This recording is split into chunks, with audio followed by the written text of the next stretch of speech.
तो चलिए आज का जो हमारा टॉपिक है वो क्या है। तो चैप्टर नंबर 9 में हम लोग टॉपिक पढ़ रहे थे स्ट्रेस और स्ट्रेन, याद आया। तो आज हम लोग पढ़ने वाले हैं स्ट्रेस स्ट्रेन कर्व। अब क्वेश्चन आता है कि स्ट्रेस स्ट्रेन कर्व आखिर क्यों पढ़ना है हम लोगों को, ठीक है। तो इसका बहुत ही सिंपल सा जवाब मैं आपको देता हूं। आप मान के चलो कि ये हमारे पास स्प्रिंग है, ठीक है। स्प्रिंग है ये वाला, ठीक है। ऐसे स्प्रिंग को हम क्या करते हैं बुआ, खींचते हैं। क्या करते हैं बुआ, ऐसे। तो आप सपोज करके देखो, हमने एक ऐसे स्प्रिंग लिया और उसको क्या किया बुआ, ऐसे खींचना चालू किया, ठीक है। तो अगर सपोज करो हमने कुछ बल लगाया और स्प्रिंग इक्के चाटी में हो ना, सीधे बाहर फेंक दो, समझ ले। पता ना वो कहाँ बैठल थी तू, इससे बोगलपंथी बांध पे करी है ना। हाँ, तो क्या बोल रहे बुआ आपको कि अगर कोई स्प्रिंग है, ठीक है। स्प्रिंग को यहाँ पर क्या किया बुआ, ऐसे खींच दिए। तो जब हम स्प्रिंग को ऐसे खींचेंगे तो स्प्रिंग ये बिल्कुल खिंचाएगा, ठीक है। अब अगर मैं क्या कर रहा हूँ, देखो जिस स्प्रिंग को मैं ऐसे खींच रहा हूँ, ठीक है। स्प्रिंग खिंचा रहा है। अगर ये क्या करे, स्प्रिंग को और अगर मान के यहाँ पे छोड़ दिया तो फिर स्प्रिंग वापस आ जाएगा। लेकिन तो अभी इसके अंदर इलास्टिक की प्रॉपर्टीज है। कौन सी प्रॉपर्टीज है, खींच रहा है खिंचा रहा है, इलास्टिक की प्रॉपर्टीज है। अब एक समय ऐसा आएगा कि मैंने इतना ज्यादा, मतलब यहाँ पे देख लो, मैं ग्राफ भी बनाते हुए चले जाता हूँ ताकि आपको समझ में भी आ जाए। तो सपोज करो इस जगह को हम स्ट्रेस बोलेंगे, स्ट्रेन बोलो, और इसको क्या बोलता हूँ, स्ट्रेस। अब किसी ने बल लगाया तो ये ओ है और ये क्या है हुआ, ये, ठीक। तो इसको बोलते हैं इलास्टिसिटी। कौन सी प्रॉपर्टी अभी इसके पास है, इलास्टिसिटी का मतलब खींचेंगे छोड़ेंगे वापस आ जाएगा, ठीक। लेकिन अगर आप सपोज करो इसी स्प्रिंग को आप औकात से अधिक खींच दोगे, ज्यादा खींच दोगे, तो ये क्या होगा, अगर इतना ना कस के बल लगा दिया कि अब ये स्प्रिंग सोझे हो गया पूरा, तो अब वो वापस आएगा। मतलब तुम उसके इलास्टिक लिमिट तक पहुंच गए हो। कहां तक पहुंच गए हो, इसकी एक लिमिट होगी ना, ऐसा तो नहीं कि अनंत करोगे तो क्या होगा, सीधा सोच हो जाएगा। तो मतलब अगर आप बल बढ़ाए तो अब आप कहां चले जाओगे बुआ, लिमिट। और कौन से लिमिट के पास चले जाओगे बुआ, अब इससे तुमने थोड़ा सा भी और लगाया तो अब वो क्या हो जाएगा, स्प्रिंग की प्रॉपर्टीज क्या हो जाएगा उसके पास, खत्म हो जाएगी। अब अगर किसी ने उसको सोज कर दिया और सोज करने के बाद क्या किया, थोड़ा और लमड़ाया, थोड़ा और लमड़ाया, तो अब वो वापस आने वाला। उसको और खींचोगे और लमड़ेगा, और खींचोगे और लमड़ेगा, फिर वापस आने वाला। जैसे सोना के तार तनाता है, एक बार तनना चालू कर दिया तो फिर वापस आता है क्या। मतलब कि अब उसके पास कौन सी वैल्यू आ गई हुआ, प्लास्टिसिटी। प्लास्टिसिटी किसे बोलते हैं, जो लमड़ाने के बाद वापस। तो उसके पास कौन सी प्रॉपर्टीज आ गई। अब उसके बाद क्या वो टूट जाएगा, नहीं, और खींचोगे और खींचोगे और खींचोगे और खींचोगे और खींचोगे, एक समय ऐसा है कि बोले अब इससे आगे खींचोगे तो वो क्या हो जाएगा, टूट जाएगा।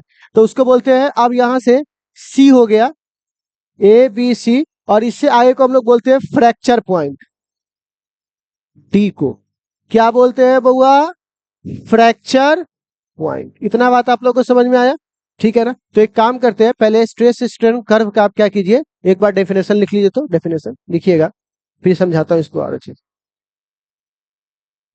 लिखिएगा, पहले हेडिंग दे दीजिए।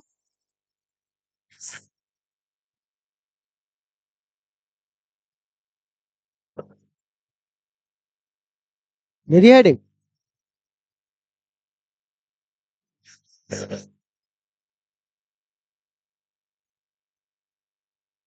देखो, तो ये कर्व किसे बोलते हैं, स्ट्रेस और स्ट्रेन एक्सिस पर खींचे गए ग्राफ को क्या बोलेंगे वो, स्ट्रेस स्ट्रेन कर्व। तो लिखिएगा, the graph,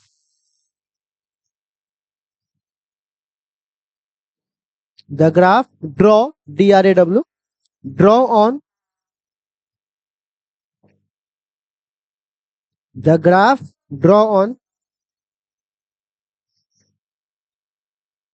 stress strain axis, stress strain axis, stress strain axis is called,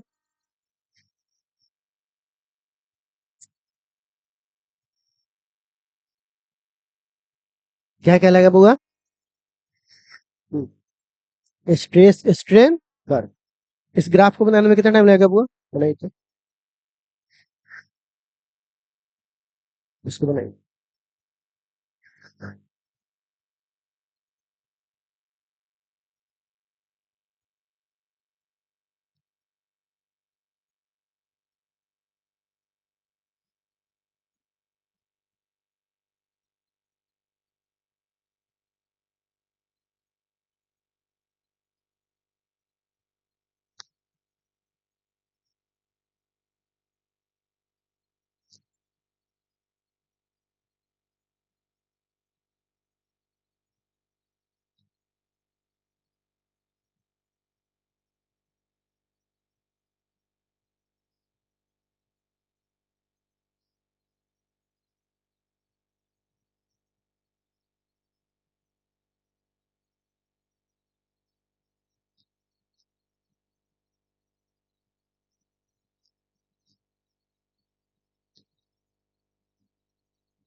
हो गया? तो चलिए इस ग्राफ का आपको प्रैक्टिकल वर्जन दिखाते हैं। कौन सा वर्जन हुआ? प्रैक्टिकल। तो थोड़ा ध्यान से देख लीजिए फिर लिख लीजिएगा। आप सपोज कीजिए बच्चे लोग, ये स्प्रिंग वाली कहानी देखिए। अब ये देखिए, अब इसमें क्या हो रहा है कि ये लड़का लोग इस पे खड़ा है, तो ये स्टील हुआ, और इसका टेंसाइल स्ट्रेंथ हमको पता करना है, तो ये स्टील हुआ। तो ये जैसे जैसे लोड बढ़ाएगा वैसे वैसे यहाँ पर देखो ये ग्राफ आगे बढ़ेगा। लोड बढ़ रहा है मतलब स्ट्रेस बढ़ रहा है। तो अब देखो यहाँ पर जैसे जैसे ये अपना लोड बढ़ा रहा है, ठीक है ना, यहाँ का देखो बढ़ रहा है। अब कहाँ पहुंच गया? Elastic limit. कहाँ पहुंच गया? Elastic limit. इसके बाद क्या होगा? प्लास्टिसिटी। अब एक बार अगर टेढ़ हो गया तो टेढ़ ही रहेगा, वापस बदलने वाला नहीं है। और एक समय देखो टेढ़ हो रहा है, अब एक समय के बाद ये स्टील कहाँ पहुंचेगा? फ्रैक्चर, टूट गया। ठीक है, तो आप बताइए इस ग्राफ का प्रैक्टिकली आप देख लिए बच्चे लोग क्या है? एक बार फिर से आप लोग देख लीजिए चाहे तो। ठीक है, मैं वापस से एक बार दिखा देता हूँ। ठीक है, ठीक है, देखिए पहले हम लोगों ने ये ग्राफ पढ़ लिया। इस ग्राफ में कितने पॉइंट है प्यारे बच्चों? सबसे पहले देख लो, पहले ये ग्राफ पढ़ लिया। इस ग्राफ का प्रैक्टिकल वर्जन हम लोग कैसे देखेंगे? तो यहां से देखिए, ये आदमी लोग खड़े इस स्टील पर, तो इस स्टील की अपनी टेंसाइल स्ट्रेंथ होगी। अब कितनी होगी? तो सबसे पहले जैसे जैसे लोड बढ़ा रहा है, जैसे जैसे फोर्स बढ़ रहा है, वैसे वैसे इलास्टिक प्रॉपर्टी आगे बढ़ रहा है, स्ट्रेन स्ट्रेस बढ़ रहा है। एक समय के बाद लोड इतना कि लिमिट तक पहुंच गया। लिमिट के बाद अब ये टेढ़ होगा तो टेढ़ रहेगा, मतलब प्लास्टिक प्रॉपर्टीज। और प्लास्टिक प्रॉपर्टीज के बाद कहाँ चला आएगा? फ्रैक्चर पर। और जैसे ही लोड बढ़ गया, आप देखो ये क्या हो गया? फ्रैक्चर। ठीक है, यही हमारी क्या है प्यारे बच्चों? कहानी है। और सबसे पहली बात आपको जान के हैरानी होगी, ये सब इंजीनियर्स थे जो 8,000 के महीना पे जॉब के लिए लाइन लगे हुए थे, है ना। जॉब का वहां पे इंटरव्यू चल रहा था, वहां के लिए लाइन लगे थे। तो फ्यूचर देख लीजिए, ढंग से नहीं पढ़िएगा तो क्या हाल होगा। ठीक है ना। और उसके बाद तो आज के बाद आपको ये बात समझ में आ गया कि सबसे पहले क्या आता है, फिर कौन सा आता है, फिर कौन आता है, फिर कौन आता है। कहानी के लिए इतना समझने में कोई दिक्कत आप लोगों को नहीं? तो ये हमारा क्या था बच्चे लोग? ये स्ट्रेस स्ट्रेन कर्व की ग्राफ थी और ये पूरी कहानी थी। ठीक है, अब सवाल आता है कि ये स्ट्रेस स्ट्रेन कर्व तो हमने आपने पढ़ा दिया। अब थोड़ा सा हमको ये बता दीजिए कि क्या बोलते हैं उसको, इलास्टिक प्रॉपर्टीज को हम खत्म कैसे कर सकते, लॉस कैसे कर सकते हैं? तो लिखिएगा स्टार लगाकर, loss of, loss of elastic property, loss of elastic property. सबसे पहला, अच्छा आपने कभी देखा होगा सबसे पहला तरीका, जब कोई लुहार जो है वो, देखो हम कोई भी चीज आपको बताएंगे ना तो उसका मतलब ये ऐसे कि आपका दिमाग एक्सेप्ट करे उस चीज को, ये नहीं कि दिमाग लड़ रहा हो आपस में। ठीक है ना। तो अब मैं आपसे क्या बोलूंगा, कोई लुहार जो है देखिएगा उसको पीटते रहता है लोहा को, है ना। क्यों ऐसा करता है? उसको फौसूल बनाना है, तो फौसूल के लोहा को शिलार कर दिया। फिर बार बार उसको क्यों पीट रहा है उसको चारों तरफ से, जबकि शिलार तो हो ही चुका है वो। तो वो क्या करता है, अगर मान के चलिए उसको बिना पीटे हुए गर्म करके या किसी भी विधि से उसको लकड़ी के अंदर ठूस दिया और फौसूल बन गया या खुरपी बन गया। अब इलास्टिक प्रॉपर्टी तो उस लोहा के अंदर है, तो जितना बड़ा लोहा तुमने खींच के उसमें गड्ढा किया तो वो अपनी जगह थोड़ा सिकुड़ जाएगा, तो वापस आएगा तो बीच में ढकढक चालू हो जाएगा। वो कैसन दिला ढकढक कर रहा हो, कहता है कि नहीं कहता है? तो अब उससे बचने के लिए क्या करता है, उसको इतना पीटता है, इतना पीटता है लोहा से, इतना पीटता है उसको हथौड़े से कि उसकी अंदर से कौन सी प्रॉपर्टी खत्म हो जाती है? मतलब लोहा को पीटने से उसके अंदर की कौन सी प्रॉपर्टीज खत्म हो गई। और हथौड़े से पीटने को हैमर कहते हैं, HAMM वाला होता है ना, तो बोलते हैं हैमरिंग के द्वारा किसको खत्म किया जा सकता है बुआ, इलास्टिक प्रॉपर्टीज को। प्रैक्टिकली आज के बाद जब भी देखना उसको पीटते हुए तो ये मत समझना कि वो क्यों पीट रहा है, क्यों पीट रहा है बताओ तो उसको, कौन सी प्रॉपर्टी खत्म करने के लिए। तो लिखिएगा बुआ, इलास्टिक प्रॉपर्टी क्यों उसे खत्म करना है, गलत, ढकर ढकर से बचने के लिए, ठीक है ना। लिखो, लिखिएगा बाई हैमरिंग, पहला बाई हैमरिंग। हैमरिंग मतलब क्या होता है बुआ, हथौड़े से पीटना, ठीक है ना, बाई हैमरिंग। दूसरा, अब चलो ये जो बात बोल रहा हूँ ये भी प्रैक्टिकली समझो। आप लोग सुनार वगैरह को दुकान पे जाइएगा ना, जब सोना चांदी का बना रहा होगा उसका मजदूर, तो आप देखिएगा लोहार में भी सेम बात है। तो वो क्या करता है, सोना को पहले गर्म कर देगा और तुरंत सोना को उठाएगा चिमटा से और पानी में डाल देगा बगल के। ऐसे देखते हो बार बार ऐसा करते रहता है, क्योंकि अगर सोना को वो अपने छोटा छोटा पतला पतला महीने से कड़ी उड़ी बना दिया, सब कुछ बना दिया, लोहा का भी बना दिया, और अगर वो तनका दिन के बाद क्या हुआ, ठंडा आया या कुछ भी ऐसा हुआ, तो अपनी कौन सी प्रॉपर्टीज खो दिया, इलास्टिक प्रॉपर्टी। तो जो लोहा फैल था वो क्या हो जाएगा, तना जाएगा, टूट भी सकता है एकदम, कड़ी बहुत कस के हो जाएगा। तो उसकी कौन सी प्रॉपर्टी खत्म करने के लिए, इलास्टिक प्रॉपर्टी। हम जितना बड़ा बना तो उतने बड़ा रहना है, तुमको सिकुड़ना उकुड़ना नहीं है। वो क्या करता है, तुरंत गर्म करेगा तुरंत ठंडा कर देगा, तुरंत गर्म करेगा तुरंत ठंडा कर देगा, तुरंत गर्म ठंडा, तुरंत गर्म ठंडा से उसके अंदर की कौन सी प्रॉपर्टीज खत्म हो जाती है ना। तो सडनली रैंडम रैंडम कोल्ड और रैंडम हीट करने से, हॉट करने से उसकी कौन सी प्रॉपर्टीज खत्म होती है बुआ। तो लिखिएगा रैंडम हीट एंड कोल्ड। दूसरा में रैंडम हीट एंड कोल्ड। दूसरा में क्या लिखिएगा बुआ, रैंडम हीट एंड कोल्ड, ठीक है, रैंडम हीट एंड कोल्ड। तीसरा, सोना का देखिएगा, सोना 24 कैरेट सोना बहुत शुद्ध होता है, लेकिन वो जल्दी टूट जाएगा, ठीक है, बहुत लंबा तार तनाएगा।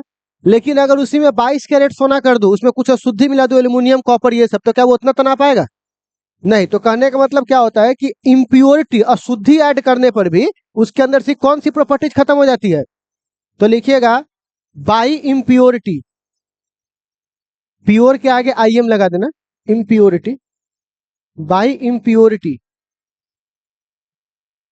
By impurity. अगला, अच्छा, टेम्परेचर बढ़ाने पर, देखते नहीं लोहार से वो खुरपी कर रख लेगा सीधे अथी में, धाह में ऐना ऐना करते रहता है, तो टेम्परेचर से भी क्या खत्म हो जाता है बुआ उसके अंदर के।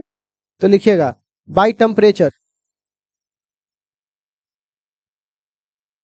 बाई टेम्परेचर, कौन सा चर बुआ, टेम्परेचर, ठीक है, कोई दिक्कत। तो ये हो गया। अब लिखिएगा यूज ऑफ, यूज, हाँ यही लिखवा है, हाँ ठीक है, यूज ऑफ इलास्टिसिटी, स्टार लगा के लिखिए, इलास्टिसिटी का यूज कहाँ करते हैं।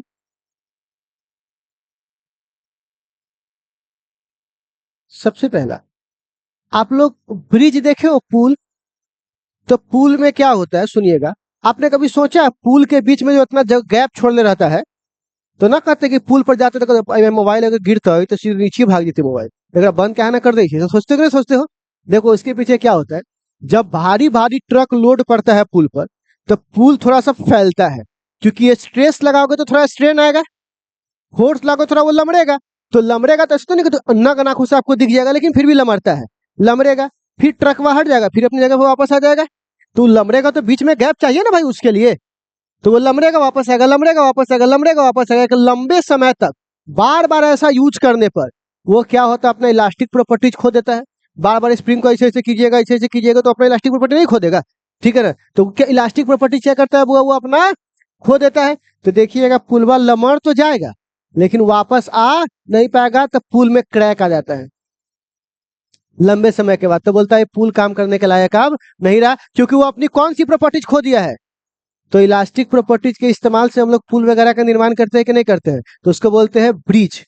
ब्रिज जानते हैं ना, BRI डीज वाला ब्रिज। तो लिखिएगा, लिखिएगा इलास्टिक प्रॉपर्टीज के यूज में पहला में लिखिएगा इन ब्रिज,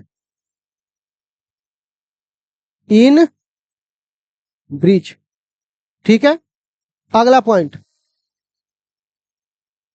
अच्छा, आप लोग देखते होइएगा स्प्रिंग जो आपका साइलेंसर होता है, और उसके बाद आपका जो सॉकर होता है मोटरसाइकिल में, उस समय किसका इस्तेमाल होता है? यही सब चेक किया जाता है कितना उसका स्ट्रेंथ होगा। तो लिखिएगा इन स्प्रिंग, स्प्रिंग्स मटेरियल्स में। ठीक है।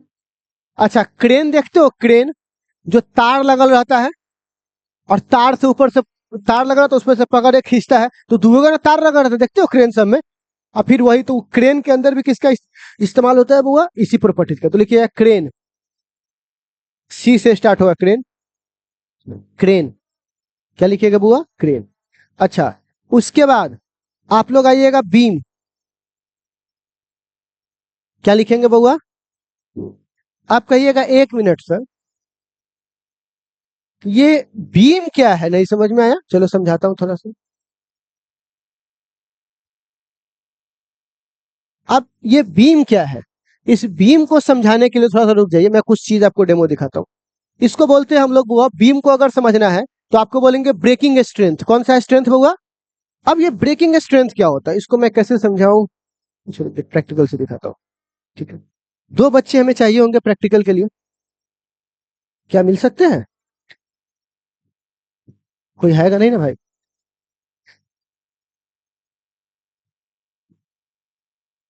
हाँ। श्याम, ग्लास है वहां पर या बोतल? पानी वाला बोतल अगर देते हो तो। हाँ, 2 आदमी हमें चाहिए होगा। ठीक है, एक आप आ जाइए थोड़ा सा बुआ, और उनके बगल वाले ही आ जाइए, आप भी आ जाइए। जी, इसको पकड़ लीजिए आप ग्लास को। ठीक है, हाँ लेते हैं ना पानी। और एक चीज तुमको इसको पकड़ लो।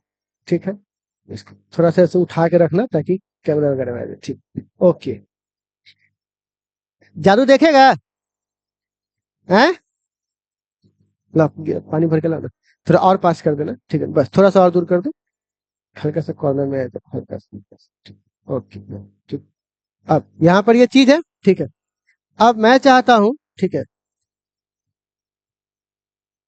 ठीक है, अब मैं यहाँ पे क्या कर रहा हूँ? ठीक है, ये हमारे पास 2 ऐसे पेपर्स हैं। ठीक है ना, इसको नीचे रख दो, चल देना मुझे।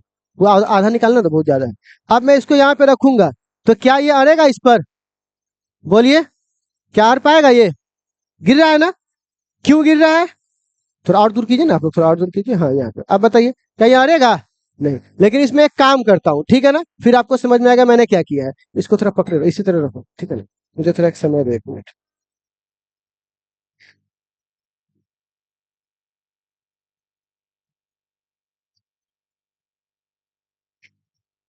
ठीक,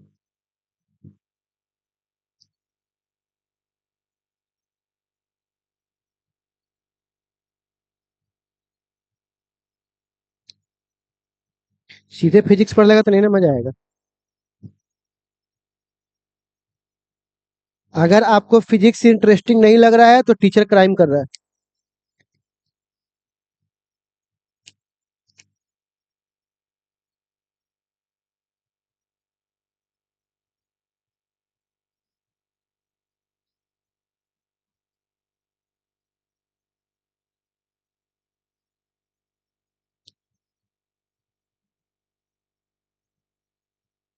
अब देखो, ठीक है, मैंने ऐसे करते वापस अपनी जगह पर रखिए उसको। ठीक है, थोड़ा दूर कीजिएगा। ठीक है, अब मैंने इसको ऐसे कर दिया। ठीक है, ठीक है, ठीक, इसको- एक मिनट, थोड़ा सा दूर कीजिए, आप थोड़ा सा दूर कीजिए, अब सीधा कीजिए, आपका हाथ नीचे, आपका हाथ ऊपर है। आप ऊपर कीजिए। बस, ठीक है, बस। अब आ गया? पहले वाले क्या पेपर में इसमें और थोड़ा चेंज आया क्या? नहीं, ये थोड़ा सा रुक जाइए, और थोड़ा पीछे कीजिए ना आप, बस बस। अब देखिए, क्या अब पहले वाले में और इसमें अंतर है कुछ? यही पेपर है। ठीक है ना, पेपर यही है। लेकिन अब देखिए, इसके पहले वाले तुलना में और अभी वाले की तुलना में क्या हुआ? थोड़ा सा एक परिवर्तन क्या हुआ, कि पहले मैंने पेपर को सीधा रखा था, और अब पेपर क्या हो रहा है बच्चे लोग? इन लोगों का हाथ गलत पोजीशन पे है ना, इन लोगों को टेबल पे रख के सिखाना पड़े। तो खैर, आपने अभी देखा कि पहले वाले पेपर पे क्या हो रहा था, नहीं आ रहा था, लेकिन इस वाले पेपर पे क्या हुआ? अड़ गया। क्या कहानी थी इसके पीछे, है ना? इसको रख दीजिए तुम, इसको टेबल पे रखने वाला, रुक जाओ, जाओ तुम लोग बैठे तो। ठीक, वो टेबल लाओ तो। वो वाला टेबल उस पर रखो तो नीचे यहाँ पे। हाँ यहाँ पे रखो, क्योंकि इन दोनों का हाथ अनबैलेंस होता है जिसकी वजह से।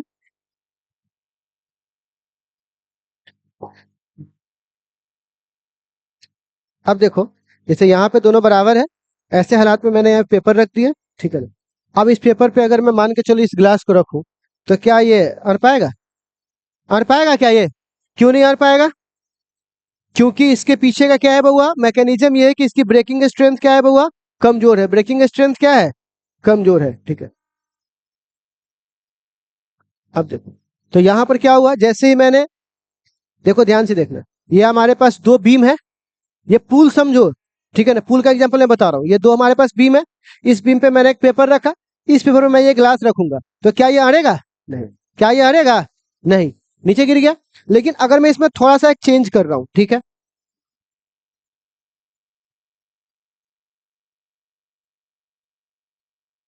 इससे आपको एक अपने आसपास होने वाली कई घटनाओं का ज्ञान मिल जाएगा, और अब जब भी देखोगे आपको फिजिक्स याद आ जाएगा कि ये क्यों हो रहा था।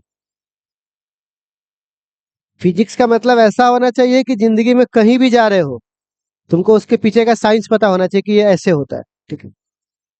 क्योंकि जहां लॉजिक नहीं काम करता वो जगह हमको मैजिक लगता है, ठीक है। ठीक है, अब बताइए, अब मैं इसको रख रहा हूं, ठीक है, और अब इस जगह पे मैं इसको रखूंगा। अब बताइए अड़ जाएगा? मैं इसमें थोड़ा सा पानी भी ऐड कर देता हूँ, ठीक है।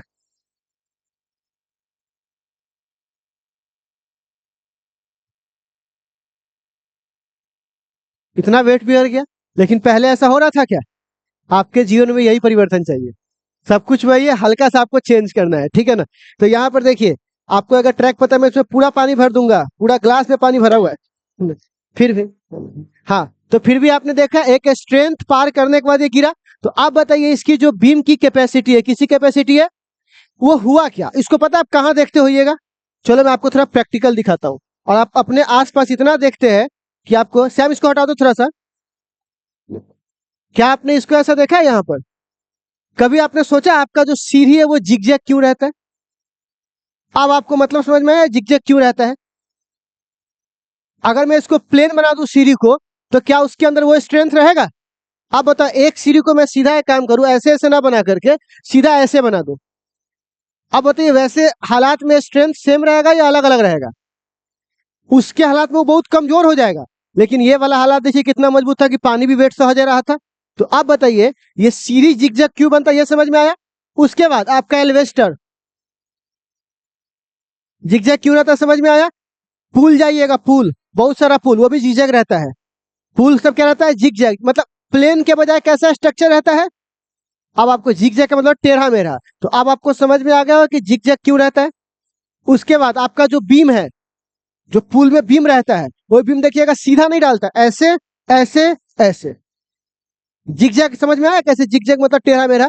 प्लेन क्यों नहीं बनाता, वो स्ट्रक्चर आपने कॉपी वाला में देख लिया होगा।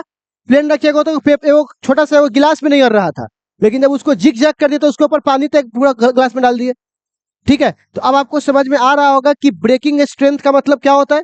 ब्रेकिंग स्ट्रेंथ का मतलब क्या होता है कि जहां से वो टूट जाए, जहां से वो टूट जाए वो उसकी ब्रेकिंग स्ट्रेंथ है। और उसको जैसे जिगजैग वाले फॉर्मेशन में कीजिएगा तो वो क्या हो जाएगा, वो ब्रेकिंग स्ट्रेंथ से क्या हो जाएगा, अलग हो जाएगा। ये सब एग्जांपल किसके है बुआ? इलास्टिसिटी है। किसके है बुआ?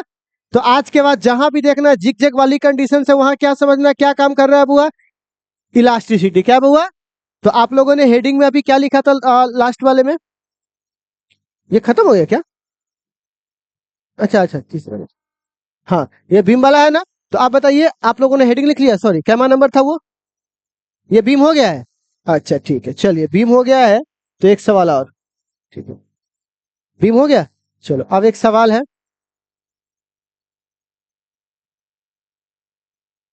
हाँ, अब सवाल है, इलास्टिक मोर, हाँ, एक सवाल मैं आपसे पूछूंगा, जवाब दीजिएगा। रबर ज्यादा इलास्टिक होता है कि स्टील? कौन ज्यादा इलास्टिक होता है? आपका दिमाग तो कह रहा होगा रबर ज्यादा इलास्टिक होता है, और थोड़ा सा कुछ और आ रहा होगा तो सोच रहे होंगे स्टील। क्यों स्टील? पता नहीं, लग रहा है ऐसा होगा। क्यों लग रहा है? अंदर से आवाज आ रहा है ऐसा, ठीक है ना। तो देखो अब क्या कारण है कि स्टील और रबर ज्यादा इलास्टिक स्टील होता है।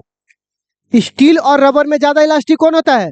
आप कारण मैं आपको बताता हूं, इसका कारण आप समझिए। तो सबसे पहले काम कीजिए, पहले क्वेश्चन लिखेंगे, उसके बाद इसका सॉल्यूशन करवाते हैं, ठीक है ना। तो क्वेश्चन लिखिए, तो steel is more elastic than rubber, why? तुम्हारे लिए नहीं था।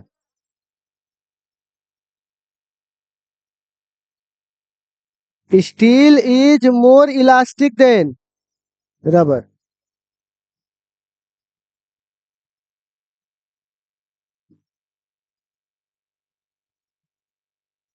क्या है क्वेश्चन बउआ?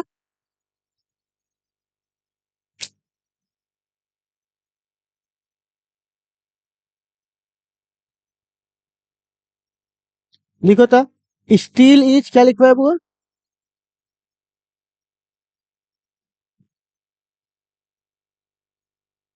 हाँ, तो हमारा क्वेश्चन क्या है बुआ? Steel is more elastic than rubber. अब क्वेश्चन है वाई, कैसे ऐसा होता है? हम तो, हमारा दिमाग तो कहता है कि रबर ज्यादा इलास्टिक होना चाहिए, फिर स्टील कैसे ज्यादा इलास्टिक हो गया? तो कारण उसका समझिए। देखिए, पहले मैथमेटिकल कारण बता देता हूं, फिर लॉजिकल कारण बताऊंगा, ठीक है। देखो इसका कारण क्या है कि आप सपोज कीजिए, एगो आप स्टील लीजिए, ठीक है। क्या लीजिए बुआ? स्टील।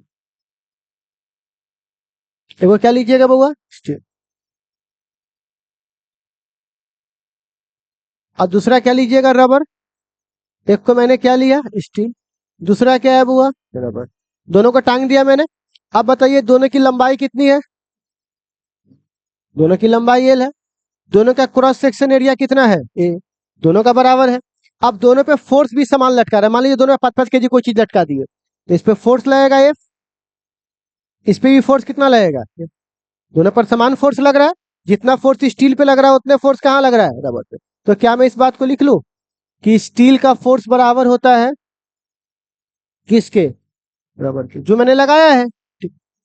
अब एक बात बताइए, स्टील को खींचोगे तो ये कम खिंचाएगा, लेकिन रबर, अब तुम लोगों को यही लग रहा था ना कि रबर खिंचाएगा, तो पक्की बात है ज्यादा। खिंचाने की प्रॉपर्टीज को इलास्टोमर्स कहते हैं, और वापस आने की प्रॉपर्टी को इलास्टिसिटी कहते हैं। तो मैंने इलास्टोमर्स नहीं पूछा था कि ज्यादा कौन खिंचाएगा, मैंने आपसे क्या पूछा था? इलास्टिसिटी की वापस कौन आएगा। समझ में आ रहा है? तो आप बताइए, यहाँ पर ये खिंचाया तो इसकी लंबाई कितनी हो गई बउआ? इसकी ये लंबाई मान के चलिए डेल्टा एल, और स्टील, और इसकी ये लंबाई डेल्टा एस, ठीक है। अब चलो एक बात बताओ, आपको मैं बता चुका हूं कि यंग्स मॉडुलस का फॉर्मूला होता है F L A into delta L, बोलना। तो एफ का फॉर्मूला क्या होगा? वाई ए डेल्टा एल, वाई ए डेल्टा एल। अब अट्टे क्या हो जाएगा? हो जाएगा। आप बताओ, यहां पर ये नीचे आ जाएगा, ठीक है ना। तो आप बताइए प्यारे बच्चे, इसका क्या होगा? Y steel, A steel, delta L steel, L steel. अब यही फॉर्मूला इस तरफ लिखिए, वाई रबर, रबर नहीं rubber, A rubber, delta L rubber, बट्टा एल रबर। अच्छे लोग थे, क्योंकि दोनों बराबर थे, एरिया भी बराबर है। अच्छे लोग थे। अच्छा, पीछे किसको छोड़ गए है? वाई एस, वाई आर, ये नीचे आ जाएगा बराबर। इसको क्या लिखेंगे बउआ? Delta L S. ये नीचे, अच्छा उल्टा नहीं, नहीं ये आर होगा, ये एस होगा ना, ये नीचे चला आएगा। तो आप बताइए, वाई एस बट्टा वाई आर बराबर, ये क्या हुआ? अब बताओ, रबर का लंबाई ज्यादा है और स्टील का लंबाई, तो ज्यादा को कम से काटिएगा तो एक से क्या होगा बउआ? बड़ा ना होगा। 10 को 9 से काटोगे, 11 को 5 से काटोगे तो एक से बड़ा आएगा। तो एक से बड़ा आया, तो आप बताइए क्या यहाँ पे लिख सकते हैं? Y S greater than Y R. मतलब यंग्स मॉडुलस की स्टील, ये क्या बोलते हैं, ऐसे बोलेंगे, यंग्स मॉडुलस स्टील का ज्यादा है किसके तुलना में? इसीलिए कह सकते हैं कि स्टील ज्यादा इलास्टिक है किसके तुलना में? रबर के तुलना में। तो ये तो मैथमेटिकल बात हुई। लॉजिकल क्या है, आप सोच के समझ के देखिए, 10 न्यूटन का बल लाकर तुमने रबर को खींचा, ठीक, और 10 न्यूटन का बल लाकर किसी ने किसको खींचा, स्टील को खींचा। तो स्टील तनका सा नहीं खिंचाया होगा, एकदम तनका सा नहीं, अब फिर वापस आ जाएगा अपनी जगह पर। लेकिन रबर जब आएगा तो पहले जैसा देखिएगा थोड़ा लमड़ गया होगा, लमड़ गया कि नहीं लमड़ गया होगा। तो क्या वापस 100% वो अपनी जगह पर आ पाया? लेकिन स्टील लमड़ा भले कम, लेकिन वापस तो अपनी जगह पर आ गया। तो जो जल्दी अपने जगह पे पूरा का पूरा प्राप्त कर लो उसी को तो इलास्टिसिटी कहते हैं। तो बताइए किस में इलास्टिसिटी की प्रॉपर्टी अधिक है?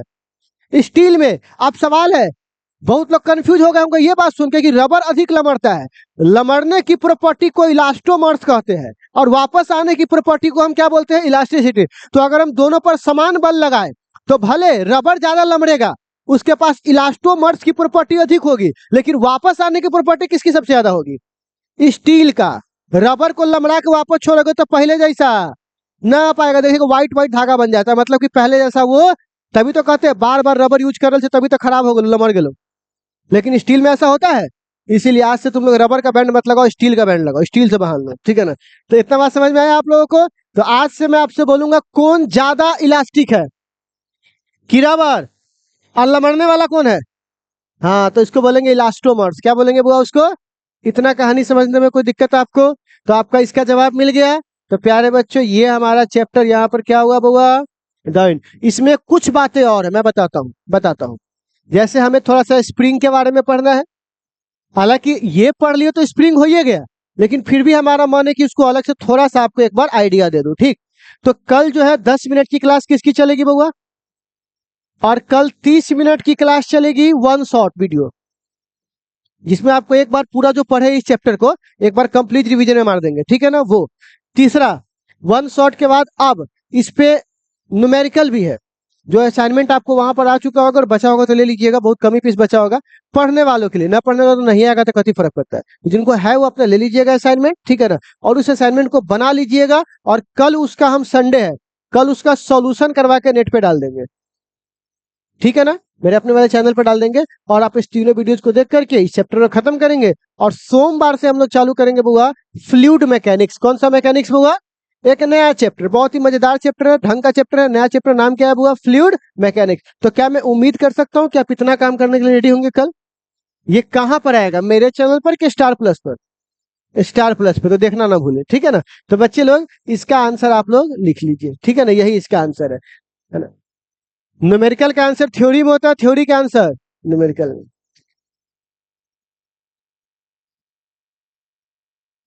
तो आज से क्लास बाउंस नहीं ना मारा तुम लोगों को? चलो ठीक, आपको रख दे, इसको बंद कर दे आप।